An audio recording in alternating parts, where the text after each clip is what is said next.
வந்தார்கள் என்கின்றது எங்களுக்கு பெரிய ஆச்சரியமாக இருக்கிறது. அதனால்தான் உணர்ச்சி வசப்பட்ட தொண்டர்களும் பொதுமக்களும் தொண்டர்கள் அமைதியாக இருந்தாங்களோடு பொதுமக்கள் கேள்வி கேட்கின்ற நிலையிலே நமது குடியரசு துணைத் தலைவர் அவர்கள் இன்னும் சில மணித்துறைகளிலே வர இருக்கின்றார்கள். அவரை பார்ப்பதற்கும் ஆவலோடு இருக்கின்றார்கள்.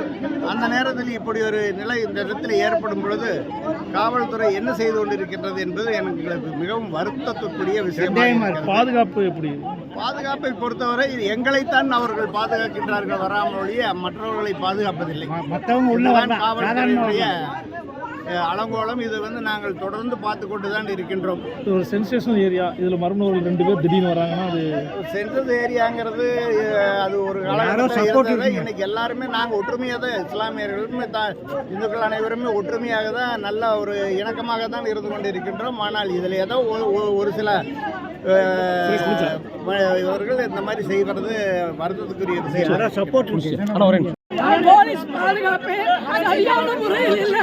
கட்சிக்காரங்களை மட்டும் செக் பண்ணி அங்கே போயிங்க போயிடலாம். யாருன்னே தெரியாத ஒருத்தன் ஒன்வேளை நம்பர் பிளேட்டும் இல்லை, பயப்படுத்துற மாதிரி வசையா போறோம். இவ்வளவு போலீஸ் இருந்து என்னத்தை புடுகிறாங்க, என்னத்தை புடுகிறாங்க. பாதுகாப்பு இல்லை, ஜனாதிபதிக்கு பாதுகாப்பு இல்லை. பிடிச்சே ஆகணும், பிடிச்சே ஆகணும்.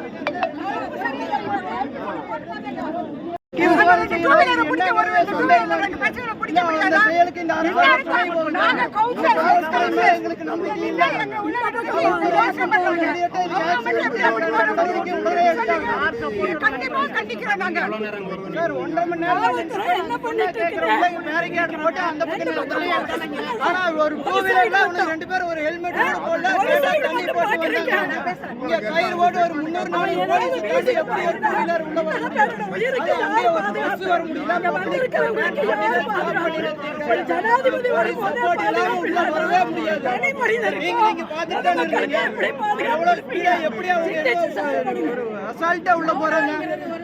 வன்மையா கண்டிக்கிறோம். காவல்துறை அராஜகம் ஒழிக. ஒருவர் துணை ஜனாதிபதியாக ஆகி இன்றைக்கு கோவைக்கு வருகை தந்து இங்குள்ள காந்தி சிலைக்கு மாலை அணிவிப்பதாக இருக்கிறது.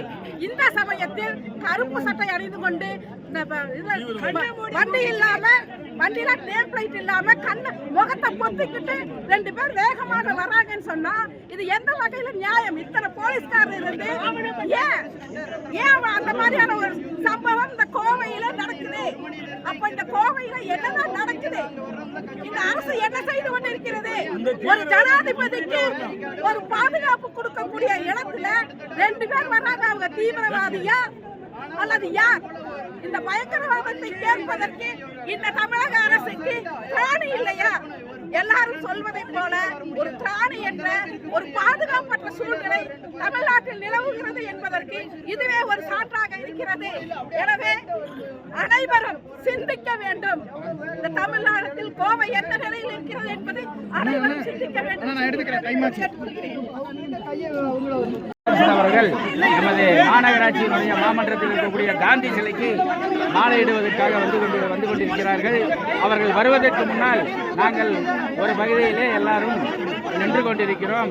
அந்த பகுதியிலே திடீரென்று ஒரு இருசக்கர வாகனத்தில் இருவர் நடுவிலே புகுந்து அத்தனை தடுப்புகளை தாண்டி உள்ளே ஊடுருவி சென்று விட்டார். இதை எதிர்த்து இந்த வகையான பிரச்சனைகள் இங்கு நடந்து கொண்டிருக்கின்றன என்பதை பாதுகாப்பு அவர்கள் எல்லாரும் பாதுகாப்பு கொடுத்த காவல்துறையினர் ஆப்போசிட் சைடு எதிர்பார்த்து கொண்டிருக்கும் பொழுது இவன் ஆப்போசிட் சைடு இருந்து அதுக்கு அடுத்த வீதியிலிருந்து உள்ளே புகுந்து வந்துவிட்டால் இப்போது அவர்களை துரத்தி சென்றிருக்கிறார்கள் போலீஸ்துறை.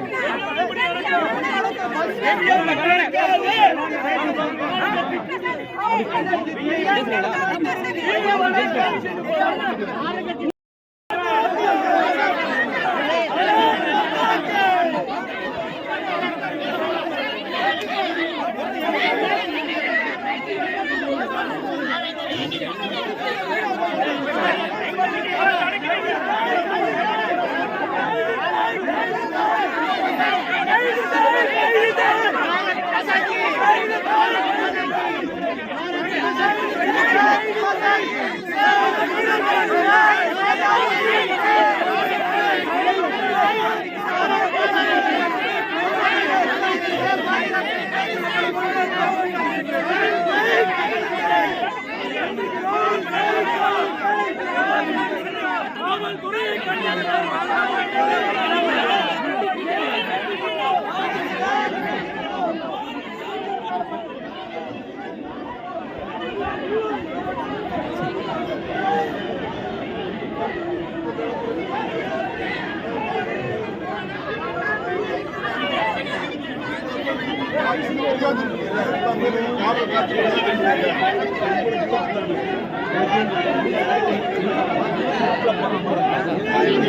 கொஞ்சம் அடிக்கல